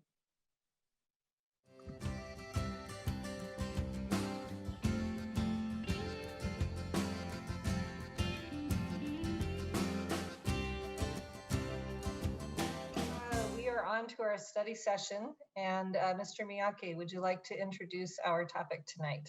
Sure, thank you, Mayor Robinson and council members. We have one topic for your study session this evening, that is discussing the budget amendments y'all raised last week. We're seeking final council direction on these amendments in preparation for adoption of the 21-22 budget, as well as the city's 7-year capital plan, which is scheduled for next week on December 14th. Joining us this evening are Tony Call, Director, as well as Kay Liu, Assistant Director of Finance and Asset Management Department. So with that, I'm going to turn it over to Tony to tee this up for the council. Tony. Thank you, City Manager. Thank you, City Manager. I apologize for the back noise. I think it stopped. Mayor, Deputy Mayor, and council members, as always, it's a pleasure to be back here with you this evening. Thank you again for having us with you. Next slide, please, KE.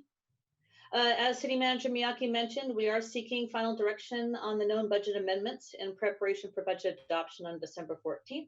Next slide, please. We've seen this slide a couple of times over the course of the last 7 weeks. When we do go to bring forward that adoption package for you, there's about 10 pieces of legislation that will be in front of you, many of which you've heard about over the course of the last 7 weeks. Next slide, please. And talking about the last 7 weeks, we've been in front of you several times. So the city manager presented his preliminary budget on October 19th. We've heard several specific presentation around the fees and rates that the city imposes in development services, in utilities, and fire inspection fees, and our basic life support transport fees. We've also had conversations regarding Human Services Commission recommendations and the CBDG grant allocations. We've answered several questions regarding the CIP and the operating budget, and done all of those things for the last 7 weeks. On November 23rd, we held our third and final public hearing. After the public hearing, council brought forward to staff 13 proposed amendments to be considered this evening during your council discussion and action this evening. 4 of those amendments were either removed or they were adjusted into an existing or another amendment that's already on the table. You can find more information on those in your actual council packet on the Legistar site. Tonight, we are seeking feedback for budget direction. The next 3 slides, I will go through the order in which the discussion and action will happen for the viewing public, so they know. I heard several folks in the beginning who are interested in tracking some of these items, so I'll let them know the order in which we'll be proceeding, and then Mayor, I'll turn it back over to you. So the first item for discussion and action is the fire training admin assistant. The second will be the Chamber Downtown Association support, and the third will be the Communities of Color coordinating team. Next slide. We'll then move into the cross-cultural feasibility study, the enhanced stakeholder group, and the ESI early win actions. And then we'll conclude the evening with the last 3, the Bellevue College connection, Vision Zero, and the growth corridor. I think your desk packet that you have in front of you as well is ordered in the same way. KE, if you could go back to slide number 5, please. Mayor, I will put this over towards you. Thank you. Okay, great. Thank you for that. So at the last meeting, we had a lot of discussions about some of these ideas for amendments, and the council members worked with staff to come up with tonight's proposed amendments that we see here. And so I want to thank staff and the council members for all their hard work in the last 2 weeks in proposing these amendments. And excuse me, what we'll do is we will take each amendment individually, and the deputy mayor will make a motion to approve, and then I will ask the author of the amendment or the authors to speak to it first, and then we can go around, and I will call on you if you raise your hands and I see it. And we will start with proposed amendment number 9. Deputy Mayor, could you make a motion, please? Certainly. I move to add the proposed budget, restoration of the fire training administrative assistant position, and direct staff to bring back the necessary legislation for adoption at a future meeting. Second. Councilmember Robertson, would you like to speak to this amendment? Thank you. I'll try to be brief. I know we've had a lot of discussion about this. I brought forward this amendment because the budget, it's lean this year. And one of the things that the fire department, everyone had to do their part. One of the things was to cut the training admin position. And that's a position that has been in place for over 20 years. It did not get cut in the recession, where we also had a lean budget, because it was really important then. I believe it's still very important now. I think it's actually more important now because right now we have a lot of retirements due to the ages of the baby boomers. And we also are getting ready to build a new fire station where we'll have to hire 13 new firefighters. So between the replacements and the new hires, we're going to need this training admin more than ever. So, there's a lot of cause for both training and onboarding new hires. And so this position is really important. It is funded in my proposal by the BLS fees. We are in the process of adjusting our fees. We'll still be about in the middle of the BSL fees for the region, slightly above the middle, but still not near the top. So I would ask my colleagues to support this budget amendment. Great, thank you. So are there any questions or comments? If you could raise your hand. I'm not seeing any. That's a good sign. So all those in favor say aye. Aye. Aye. Any Aye. opposed? Okay, great. Let's keep up that pace. So Deputy Mayor, would you like to move adoption of the number 4? Certainly. I move to add to the proposed budget $20,000 for the Bellevue Chamber of Commerce and $20,000 for the Bellevue Downtown Association. I'll second that. Okay. So go ahead, Deputy Mayor. Would you like Thank you so much. I'll try and be brief as well. A lot of great topics and amendments on the agenda tonight. But as I previously described, both of these organizations have been very valuable in terms of supplementing the city's vital public services and the promoting and advocating of our most vulnerable small businesses and nonprofits, while also connecting them to federal, state, and local resources. This modest request comes at a critical time when a lot of small businesses will be facing potential closures in 2021 as fallout from the second pandemic lockdown. These small companies are in many ways, the heart and soul of our business community, and they're in a critical contribution to our local economy while also employing Bellevue residents. So both the Chamber and the BDA have already proven to be very reliable, and reliably provide vital crisis support to these local businesses. I won't go into all the details or the examples as they are in your packet, but it's really clear the valuable assistance that they provide to our business community, and both from a financial and consultative assistance perspective. So this coordinated and timely work has been especially beneficial for our small businesses, restaurants, bars, et cetera, that again have been especially hit during this pandemic. So I hope my colleagues will support this amendment. Thank you. Great, thank you. Are there any comments or questions from anybody? I'm going to go ahead and make a comment. If you wonder the value of these organizations, look at the video on YouTube of the State of the City. They feature prominently in the work that they have done for our cities, just as the deputy has described. So I am very happy to support this, and it sounds like everybody else is as well. So all those in favor say aye. Aye. Aye. Any opposed? Okay, excellent. Would you like to, Deputy Mayor, motion make a motion for the next one, number 1. Certainly. I move to add to the proposed budget $150,000 to implement a Communities of Color coordinating team. Janice, would you like to make a second that? Okay. Councilmember Zahn, Councilmember Barksdale, would you like to speak to this, please? Yeah, I'll just start off. First, I just want to thank the community. We received a number of emails to the council email address, and just want to thank them for their support and also for the comments made during the public hearing last week. So just wanted to say that, so the death of George Floyd, Ahmaud Arbery, and Breonna Taylor, among others, publicly highlighted the need and importance for us as a country and a state and a region to prioritize racial equity. And we must also do that as a city that is made up of a majority minority population, because these inequities don't stop at geographic boundaries. And when not prioritized, race and racial equity are often glossed over, avoided, or ignored in the broader discussion around diversity, equity, and inclusion. And so the Bellevue Center's Communities of Color budget amendment that Councilmember Zahn and I proposed requests the $150,000 earmark to implement a detailed plan that staff will develop and bring back to council in early January 2021 for approval.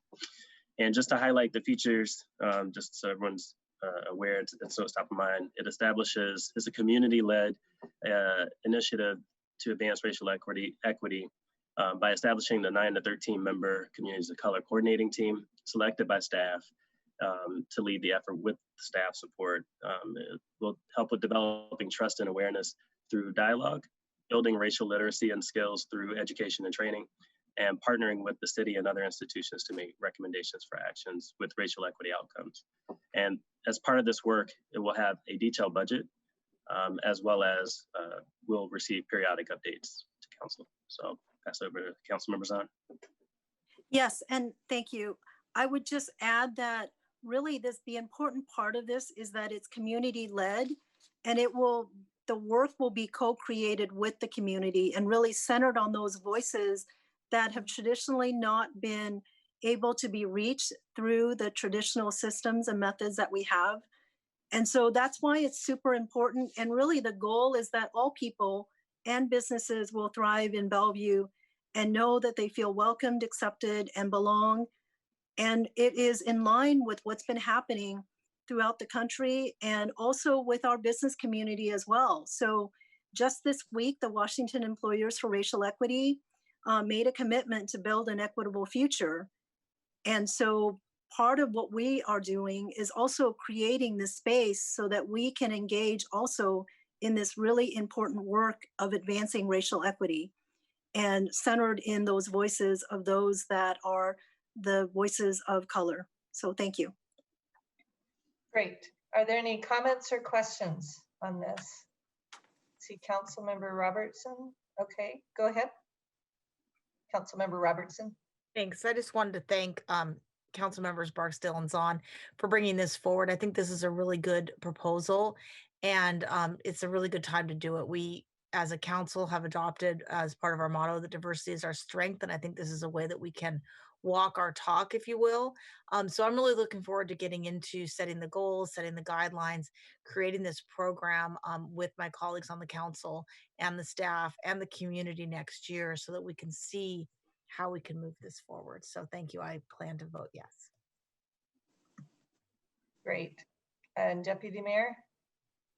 I also just wanted to echo those comments. I think the timing couldn't be better for such an important issue. So I as well would like to thank Councilmember Barksdale and Zahn for bringing this hugely important issue forward, and really look forward to this coming back to council in January, and really look forward to seeing that. So again, thank you so much. And I plan on voting yes. Great.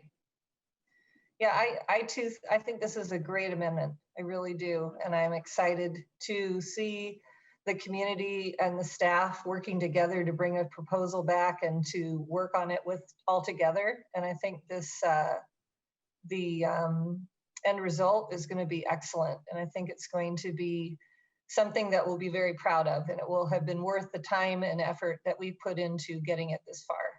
So all those in favor say aye. Oh, excuse me. Sorry, hold that vote. Councilmember Lee.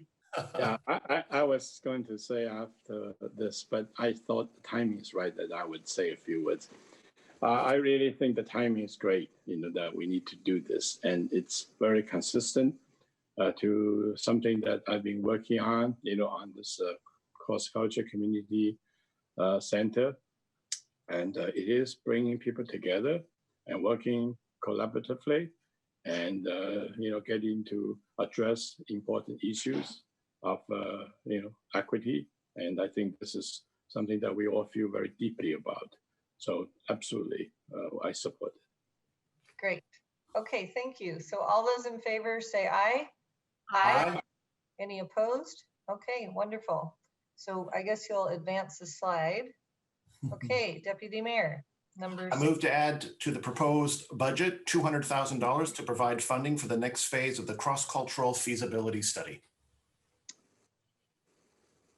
Is there a second? Okay. Councilmember Lee, would you like to speak to this? Thank you. I want to thank Deputy Mayor and those who second the motion and support this project. I also want to thank the community members who've spoken to support this budget.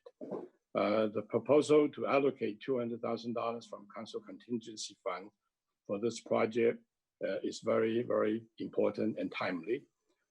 It's being worked on after several years of study by the staff and consultant. So I think, again, I want to express my thanks to the work that has been done. Number one, there's a high level of enthusiasm and strong support from diverse communities that we have seen.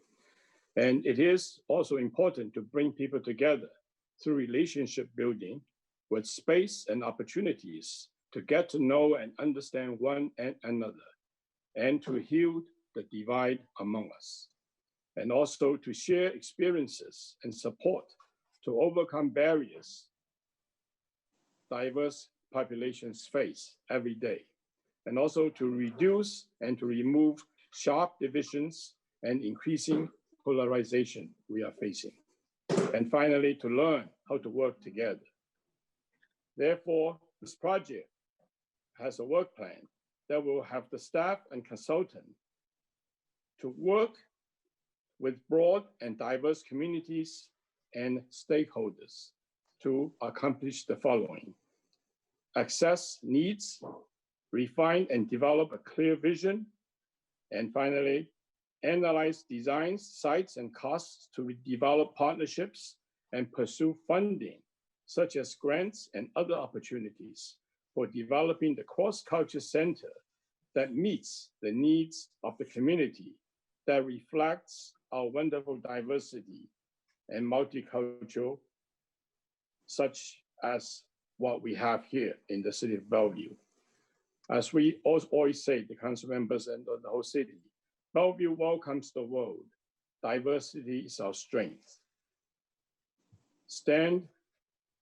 We united, we stand, divided, we fall. So thank all of you. Thank for your support and your yes vote. Thank you. Thank you, Councilmember Lee. Councilmember Zahn and anybody else who would like to speak or question, please raise your hand. I see Councilmember Robertson as well. Go ahead, Councilmember Zahn. Yes, I want to thank Councilmember Lee for moving this forward as an amendment. I am happy to support it because I believe that this is a long time coming. And it is, as Councilmember Lee talks about, of all of the things that it will do to bring the community together for this common goal of having a cross-cultural center. And I also agree with Councilmember Lee that this amendment is also in alignment and parallel to the one related to the community of color, because it is through coming together and making sure that all the voices are heard so that we have a place of learning and growth and celebration, like some of the speakers that came and talked and the emails that we received. And it is very much a long time coming. So I am happy to support this and excited for the kind of partnership that we already have and the partnerships we will continue to gather and potentially also have partners for some funding for this very exciting cross-cultural center. So thank you. Thank you. Councilmember Robertson? Thank you. Yeah, I want to echo Councilmember Zahn's thanks of Councilmember Lee. Councilmember Lee, you've been talking about this for about 6 or 7 years now. We've been moving it forward step by step. This is a next big milestone step that we'll be taking with this budget amendment. And it also goes with the, Bellevue's diversity is our strength, walking that talk. It also goes with the other unofficial motto of Bellevue's a city and a park. We're about one community center short of where we want to be based on our goal level of service in this city. And so this can be a place where people can gather and express their, different cultures and celebrate and provide that extra, third place or home for members of our community. So I'm really glad that we're moving it forward. I will be enthusiastically voting yes. Thanks. Great, thank you. Councilmember Barksdale. Yeah, other council members have already said, I think, what I would have said, but I just want to add my voice in support of Councilmember Lee's amendment. I think, one of the questions I usually ask people is, where would they go if they wanted to really experience culture, right, in Bellevue? And I know we have a number of places, but having a space dedicated to that, I think, would really make it easier for people to come together, as other council members have also said. So thank you for your persistence, Councilmember Lee, and look forward to supporting it. So I'll go ahead and just tell you how excited I am about this. You have been talking about it for 7.5 years, time that I've been on the council, and it is evolved and been embraced by the entire community as well as your council. And so I applaud you for your perseverance and for your vision of this. And the thing I like so much about tonight's amendments to our budget is that it includes our community so much. We have such an educated community.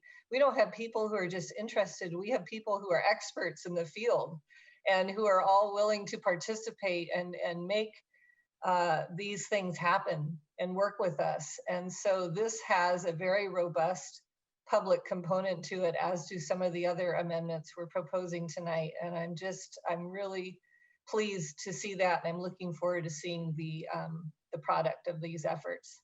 So all those in favor, say aye. Aye. Aye. Any opposed? Aye. Congratulations, Conrad Lee. Thank you. Thanks to everyone. Yeah. Deeply grateful. Okay, Deputy Mayor. I move to add to the proposed budget up to $50,000 to support an enhanced stakeholder public engagement process related to the environmental stewardship initiative. Second. Yeah, good. Okay, Deputy Mayor, would you like to speak to that?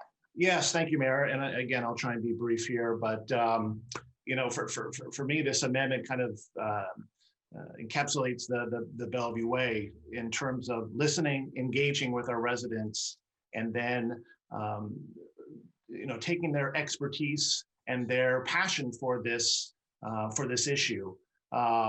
Clearly we've got some, just as you just mentioned, Mayor, some real experts in this field. Not only individuals, but organizations that we've heard from throughout this process. The people for climate action. We have Bellevue Clean and Green, and many more that want to be part of the solution. So I'm so glad that I can offer this amendment to keep them engaged and help them help us as we continue to move this along. So this would be taken from the Council Contingency Fund to support opportunities for utilizing the specialized expertise and knowledge of the stakeholder groups that have been heavily invested in and have been very active in providing feedback during the whole creation of our city policy regarding the ESI. So I'm hoping that the City Council will adopt this once we adopt the ESI plan, the implementation will directly follow and include significant public engagement. This proposal would also ensure that staff has the needed resources to consider how we can best consult and tap into these active stakeholders' expertise. And the intent of this engagement would be to ensure we have effective ways to gather input and ideas for best practices and other relevant technical ideas for consideration by staff for inclusion and implementation of the given policy objectives. And I hope my colleagues will support this. Thank you. Okay, are there any comments or questions? Councilmember Lee, did I see you with your hand up? Yes, thank you. Councilmember Zahn, I see you, and Councilmember Robertson, I see you as well. I agree 100%, absolutely, that the public has been asking, demanding actions. We've done a good job. The city have come up with an excellent EII, and environmental stewardship plan. But I think it's time. The climate change environment is getting in danger as we talk about it. And I think the fact is that no matter what, it doesn't matter what is the cause. The debate may be about climate change, but the fact is that we are facing a situation that unless we do something about, it's going to get worse. So I agree and I support it. The only thing I want to maybe ask specifically for the city of Bellevue, we do have Environmental Services Commission, and the commission members themselves have raised the question whether it's possible that as part of the program, whether they could be included in this process. I just want to raise that and put it there so that perhaps when we move forward in the process itself, that there is a role. There's one, some way it could be a collaborating effect that they can participate and add value to this process. Thank you. Mayor, can I address that for a second? Sure. I mean, it doesn't. You don't really have to answer that because we can just leave that out for staff to come back if you'd like. But go ahead. That's exactly what I was going to say. So thanks. Okay. Yeah. Councilmember Zahn. Yes, thank you. I appreciate the deputy mayor making this amendment. I will be supporting it because I believe that it's complementary to item number F, where it is the time for taking action and implementation with the community and the experts. There are so many actions that they know about that we can take, and together we can move this forward. So I appreciate this amendment, and I believe that this is what it's going to take to be successful, because these actions are both at the municipal level as well as in the community. So the more that the community is actively engaged, the more that this will move forward, especially the piece around the marketing materials and the engagement tools. So thank you. And Councilmember Robertson. Thanks. I will also be supporting the amendment. Yeah, Councilmember or Deputy Mayor Noonhouse has been talking, at least to me, for a couple of years about how to make sure that we have that higher level of community engagement. And like you said, Mayor, so many of the amendments tonight are all about the community engagement and have come from discussions that we've had with the community. And we've been hearing from many people concerned, or not concerned, but invested in the ESI, the Environmental Stewardship Initiative Plan, for years now. And, they've been talking to us at council comments, et cetera, but this is really a good way to invite them in and to have a two-way conversation and to spend more than the 3 minutes that each of them are entitled to at council communications to really hear from them, because they are some of our engaged community members. So I think this is a really good idea. And like Councilmember Zahn said, it goes with number F, and the two are going to work really well together. I'm looking forward to engaging in this next year. Thanks. Terrific. All those in favor say aye. Aye. Aye. Any opposed? Great. Okay, Deputy Mayor, would you like to introduce F? Certainly. I move to add to the proposed budget $100,000 per year for 2 years for Environmental Stewardship Initiative Rapid Early Win Actions. Second. Councilmember Zahn, would you like to speak to this? Yes, happy to, Mayor. So in alignment with item E and also all of the messages and engagement we've had with the community, 2030 is less than 10 years away. Our commitment to be at 50% greenhouse gas emissions by that time is going to be a very heavy lift, and we cannot wait. So this proposal looks at adding an extra $100,000 a year for the next 2 years, so that staff can really get to work on, as they work through the detailed work plan, and coming back to us with quarterly updates about how we spend the money, that we can really start to look at where are the focus areas that, as the community has commented on, and the public commenter, that it is about making sure that we're focusing on the most impactful actions and making sure that we have funding that is both available for us to spend on projects, as well as money that could potentially leverage other sources of funding in partnership to move in these specific areas. And one of the largest ones is existing buildings, and the fact that that is one of the largest consumption of energy. And so that's going to take some effort and some funding to make sure that that happens. So I would request that my fellow council members support this effort. And the thinking here is that when we know more about the budget, we can start looking at what kind of funding we need for 23 all the way to 27. But at least for now, let's put some additional money in so we can get going. Thank you. Great, thank you, Councilmember Zahn. Are there any questions or comments? All right, I love it. Oh, okay, Councilmember Lee. I also support this intention, because we do want to, it's very compatible, consistent with the earlier action we took. The only thing I would just ask, curious, that there's already money, funded for this, and we don't know quite exactly what it's all going to be yet.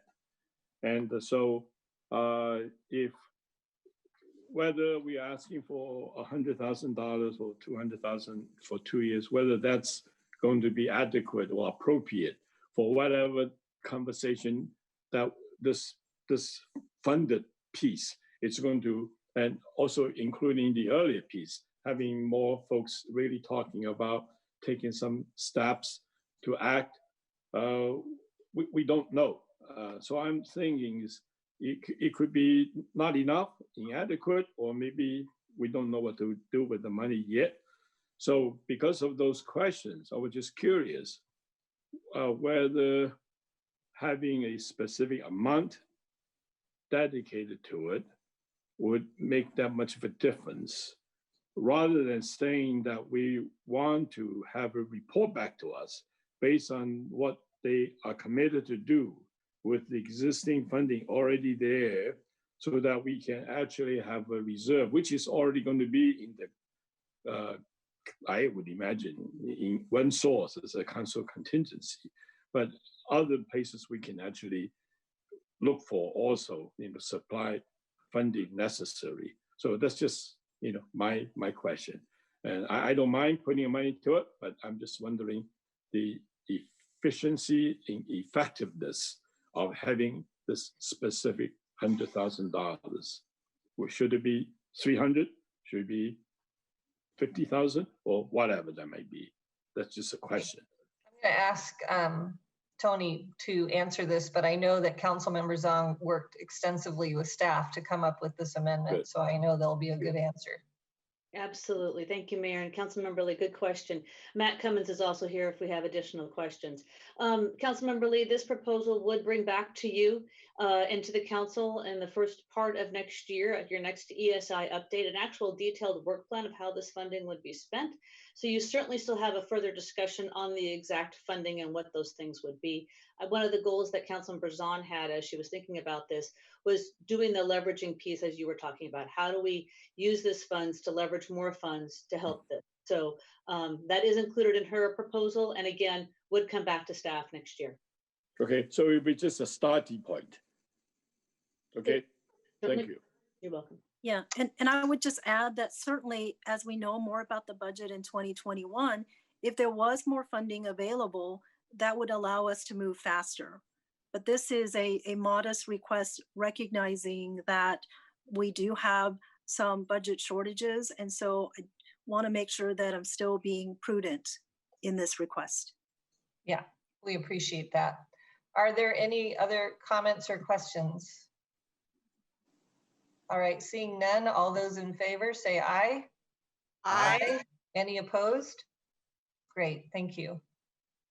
All right, Deputy Mayor. All right. Let's see, the next one up. I move to add to the proposed budget $100,000 to ensure continued work with Metro and Bellevue College for the Bellevue College Connector. I'll second. Councilmember Zahn, would you like to speak to that? Yes, thank you, Mayor. So this item is to add back the Bellevue College connection to the CIP so that we can work in partnership with Bellevue College and Metro to advance the design, hopefully to get to 30% design. And what this allows us to do is, this is a project that is a very good candidate as a multimodal project for grant funding. So again, this would be to be able to advance it to a point where we would be eligible for state and federal and local grants. And to me, this is a really important project because it creates that connection to Bellevue College, which, as you know, is one of the gems in our community. And they continue to grow in terms of the number of students that they serve and the impact that they have to the community. And having this dedicated Bellevue College connector is an important component of the transportation infrastructure. So I ask for your support. Thank you. So any questions or comments? I am going to make a comment here. I really appreciate you bringing this forward. I think this is a very important project, especially now that we know that the county and Metro, and who's the other third player in this? Bellevue College. Bellevue College, right, have all have now put money towards it. So I think it's really important that we work with them. The only thing is, I don't believe the source is the best source. I don't think council contingency is where this money should come from. I think it should come back from the transportation department. So I'd like to ask Mr. Singalakis if he can talk about what the options are for using money from our transportation. If there's something that we can, if we can reprioritize or replace or whatever your recommendation is. I think that we could use money from the transportation levy, particularly the neighborhood congestion part of it, to move this forward. And really what would end up being taken off the table are just a couple of traffic impact studies that we're planning on doing.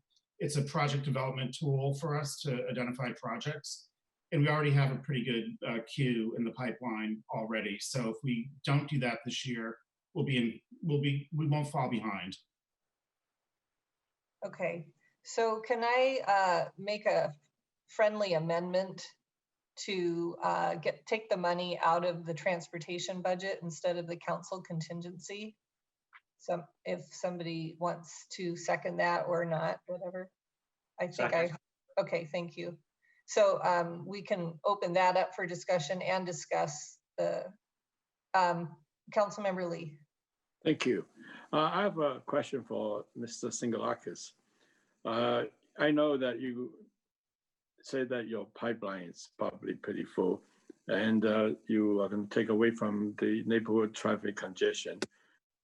My question for you is that we are obviously traffic congestion, especially neighborhood traffic congestion, or not especially, but including, are very important, to us. And so there's other opportunities, many things that we can do to help ease traffic congestion. Every little bit helps. And I think there are opportunities. I believe that, we all realize that, your department is doing wonderful things on doing smart cities initiatives, many of them, which include transportation projects. So I just want to be sure that whatever money you have is not going to be compete with those, those very worthwhile projects. And because if that's the case, we have to then be looking for some other money sources. It's just going to rob Peter to pay Paul, So I just want to make sure it's not in that category that you are confident, this will not jeopardize any potential projects that we're talking about. And Andrew, when you answer this, I think also this project really falls under the safe routes to school category, because this is a major route to Bellevue College, and it's going to make it a whole lot safer for the students going to and from. So go ahead. And like I said before, the $100,000 that we would be using would be going toward traffic impact studies. So I really think that we can absorb the $100,000 and fund this project. And as stated before, I think it's really important now that King County and Bellevue College have come up with funding to keep this project moving, and also to try to work out some of the jurisdictional issues. Thank you. So are there other comments and questions, council members on? So the traffic studies that would not be happening, do you have a sense for what those are? Because I just want to understand, and to Councilmember Lee's point, we make a commitment to the community, and these traffic studies are the basis by which we would make improvements. So if we are going to not do some traffic studies, do we know what those are? And is that community going to be then delayed because we are now going to prioritize this one? And I guess the second question I have would be is there insufficient money in council contingency to support this? And I recognize there's two other amendments that I have. So perhaps it's a global overall question about funding that I'm asking about. Thank you. I don't think that we'll fall that far behind as a result of not doing the 3 neighborhood impact studies. But yeah, we're not going to be able to do 3 neighborhood impact studies as a result. But as I said previously, we've got enough projects in the queue that we can move things forward. So possibly replace that money before you would have done it anyway, if we get some increased funding. Right. Councilmember Robertson. Thanks. No, I appreciate the motion and the amendment. We had previously in a prior budget had appropriated all this money, and we just 2 months ago, we pulled that out of the budget and reappropriated it to the 405 access study because our partners, Bellevue College and the county, weren't providing their 33% share of this joint project.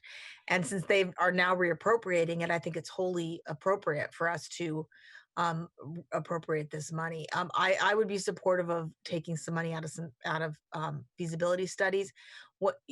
Because this isn't a general feasibility study, there are feasibility studies on specific projects. And since we won't be able to, we have so many projects already that have gone through those studies in the neighborhood levy that are in the queue, those can get funded. The project, it won't slow down doing projects. It just slows down adding more to the bottom of the queue.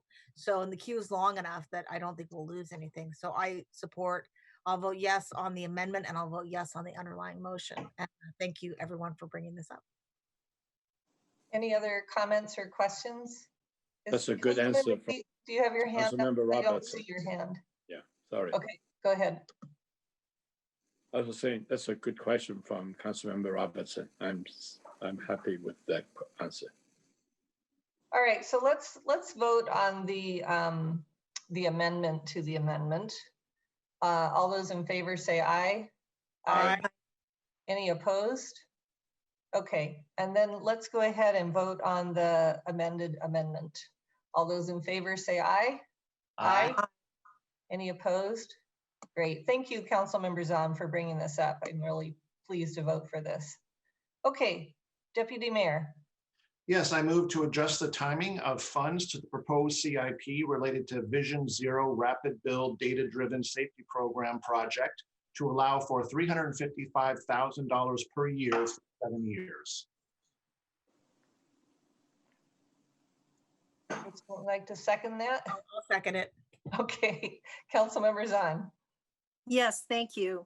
I asked my colleagues to support this amendment because we've been working on Vision Zero now for several years since the adoption of the framework back in 2015. And I believe that we need to be moving forward with Vision Zero. And what that means is not waiting until 2023 to have funds for the projects that are going to move forward. So I request that the $2.5 million be spread over 7 years, starting next year, instead of waiting until 2023 to spend the $500,000 a year. And I believe that this is the right step for Bellevue to take, and I ask for your support. Okay, are there any comments or questions? Question from me. I don't see any. Council Member Lee, yes. It's just a question.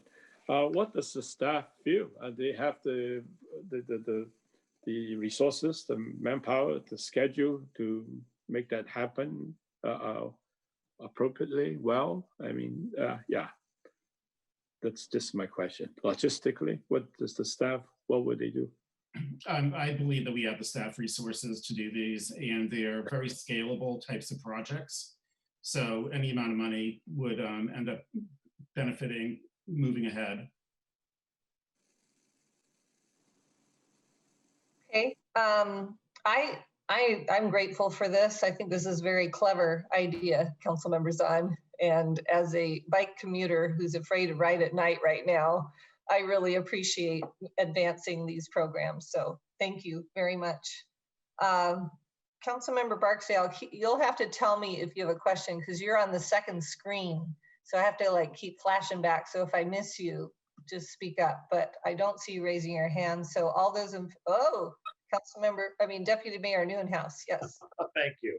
Sorry to just before you're asked for the vote there, but no, I think this is really important to bring forward. I mean, unfortunately, we've had quite a few reminders this year about the importance of Vision Zero, with fatalities across the city much higher than we've seen in previous years. So I also support this wholeheartedly. Glad we can move this forward. Appreciate Councilor Zahn for bringing this forward, and ready to vote and to support this. Thank you.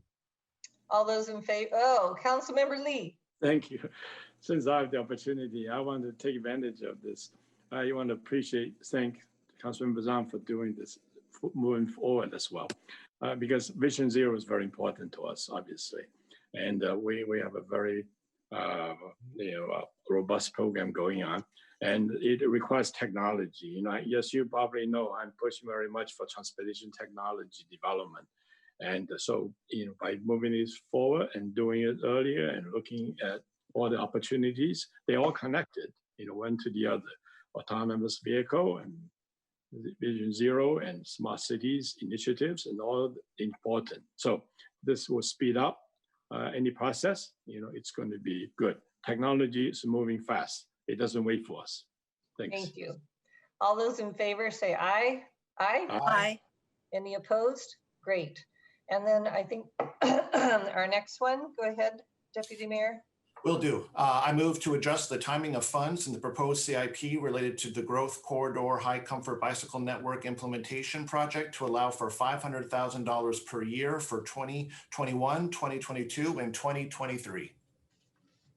I'll second. Councilmember Zahn, go ahead. Yes, thank you. So this amendment is a very important amendment that looks at the growth corridor and the high comfort bicycle network. I mean, as we know, we have been a growing city for a number of years with continual growth expected. And it's really important for us to make sure that we are also committing to building out the bicycle network.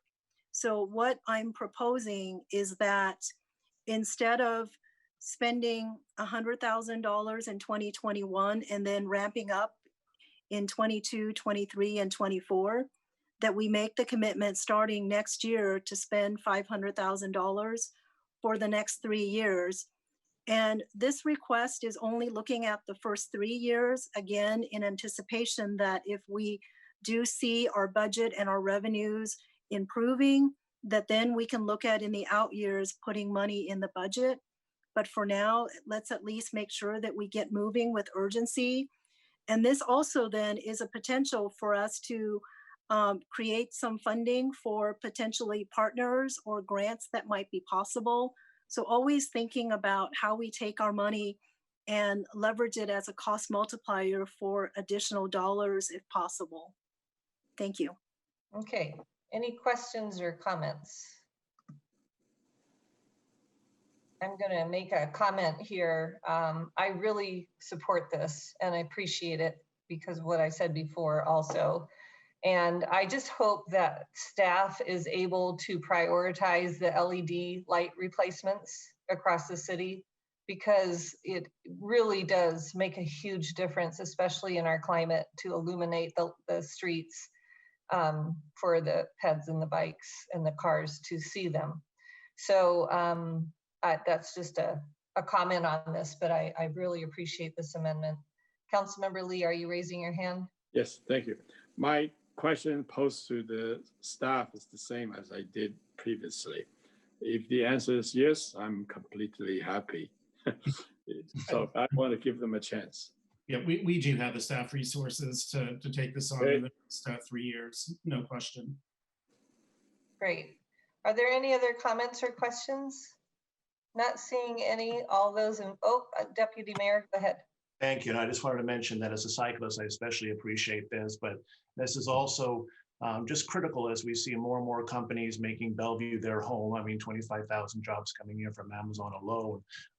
We need more bike infrastructure and giving more of a multimodal approach, or giving residents, not only residents, but folks outside of Bellevue, another way to get to their job or to get home. So fully support this. Thank you for bringing this forward.